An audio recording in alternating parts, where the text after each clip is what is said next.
ഈ ചന്ദ്രശേഖരൻ എന്ന INTUC നേതാവിനെ സർക്കാർ ഇപ്പോൾ ആ കശുവണ്ടി വികസന കോർപ്പറേഷന്റെ കേസുമായി ബന്ധപ്പെട്ട് വന്ന വിഷയത്തിൽ രക്ഷിക്കാൻ ശ്രമിച്ചില്ലേ? അതിനിപ്പോൾ തിരിച്ചടി ഉണ്ടായിരിക്കുകയല്ലേ?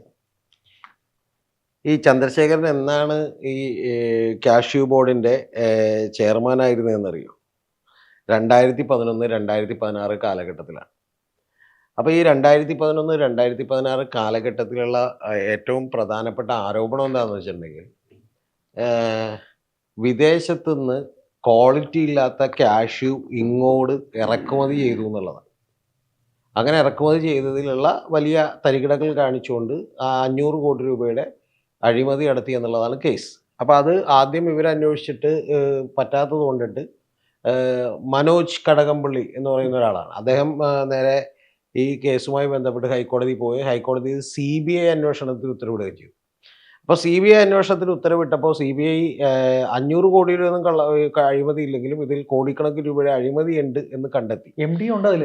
ഇതിൽ രതീഷ് എന്ന് പറയുന്ന MD ഉണ്ട്, പിന്നെ ജെയ്മോൻ എന്ന് പറയുന്ന ഒരു കോൺട്രാക്ടർ ഉണ്ട്.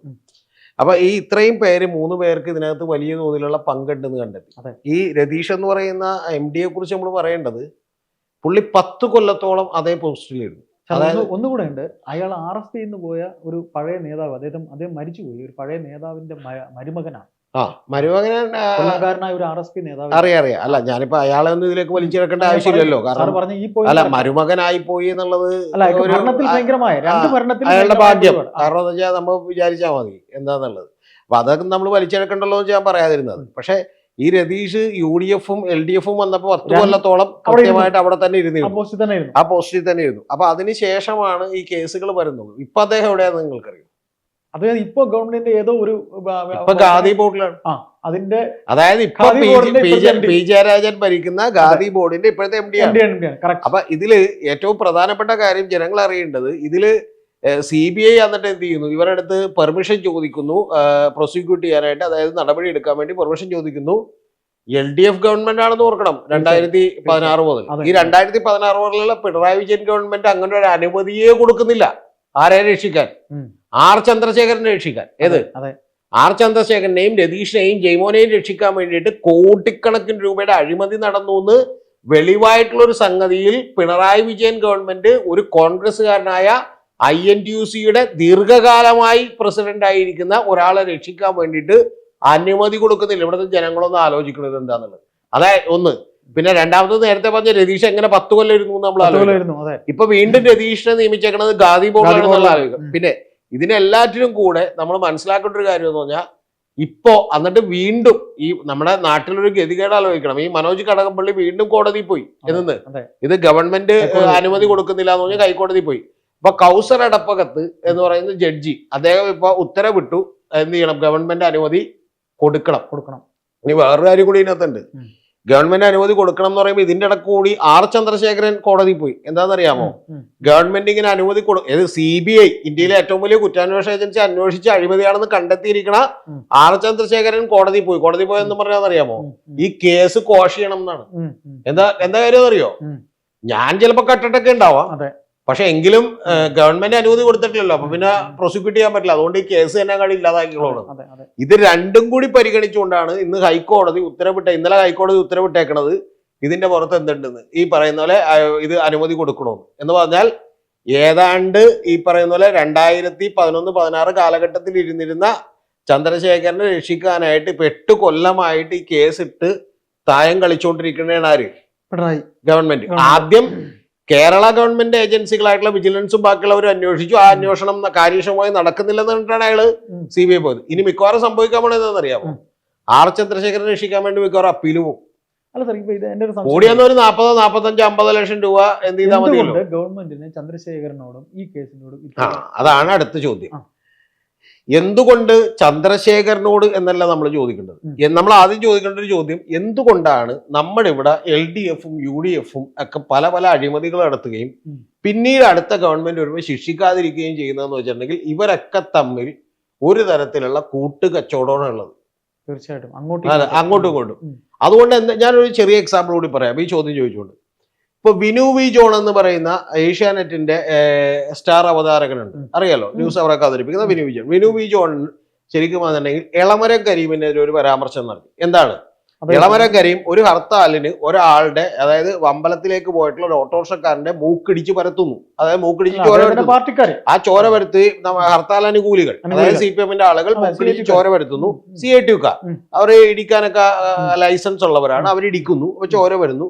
സാധാരണ തട്ടിക്കളയാറാണ് പതിവ്. ഇത് പിന്നെ ചെറിയ പെരുമാറ്റങ്ങൾ ഉണ്ടായുള്ളൂ. അപ്പൊ ഇടിക്കുന്നു, ചോര എടുത്തു.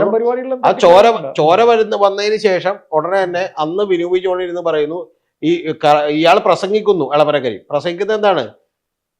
ഞങ്ങളൊരു വലിയ സമരം നടത്തുകയാണ്.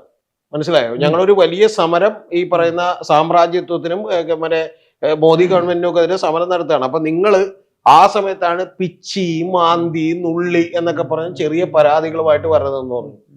ഈ വരണമെന്ന് പറഞ്ഞ അന്ന് രാത്രി ബിനു പി ജോൺ ന്യൂസ് അവർ അവതരിക്കുമ്പോൾ ഒരു കമന്റ് പറഞ്ഞു, എന്തൊരു വൃത്തികേടാണ് നിങ്ങൾ ഈ പറയുന്നത്.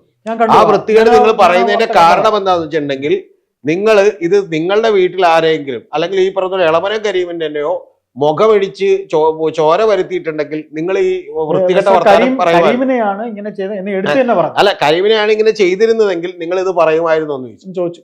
ഉടനെ പിറ്റേ ദിവസം CITUവിന്റെ വേർഷൻ എന്താണെന്നറിയാമോ? ആടിനെ പട്ടിയാക്കുന്ന വേർഷനാണ്. എളമരം കരീമിനെ ആക്രമിക്കാൻ ബിനു പി ജോൺ ആഹ്വാനം ചെയ്തു എന്നുള്ളതാണ്. മനസ്സിലായോ? എന്നിട്ട് ഇപ്പോഴും എൻ്റെ കയ്യിൽ ഫോട്ടോ ഇരിക്കുന്നുണ്ട്. അതായത് ഈ പാലാരിവട്ടത്തുള്ള ഏഷ്യാനെറ്റ് ന്യൂസിന്റെ ഫ്രണ്ടിൽ വന്നിട്ട് പിറ്റേ ദിവസം 10-20 CITUക്കാർ വന്ന് സമരം. എന്താണ്? ഇറങ്ങി പാടാ ബിനു ജോൺ എന്നൊക്കെ പറഞ്ഞു. ബിനു പി ജോൺ ഇരിക്കുന്നത്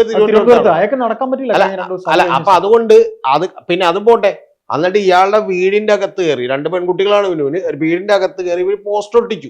അപ്പൊ ഇങ്ങനെയുള്ള ഈ മര്യാദകേടൊക്കെ ഞാൻ പറഞ്ഞേട്ടെ, ഇങ്ങനെയുള്ള മര്യാദകേടൊക്കെ കാണിച്ചുകൊണ്ടിരിക്കുമ്പോ ഇതിനെ ന്യായീകരിക്കാനായിട്ട് കോൺഗ്രസിൽ നിന്ന് ഒരാളെത്തി. അതാരാന്നറിയാം? ചാർ ചന്ദ്രശേഖരൻ. ചന്ദ്രശേഖരൻ പറയുകയാണ്, അത് അങ്ങനെയൊന്നും നിങ്ങള് പറയേണ്ട കാര്യമില്ല, ഞങ്ങള് കൈകാര്യം ചെയ്യും.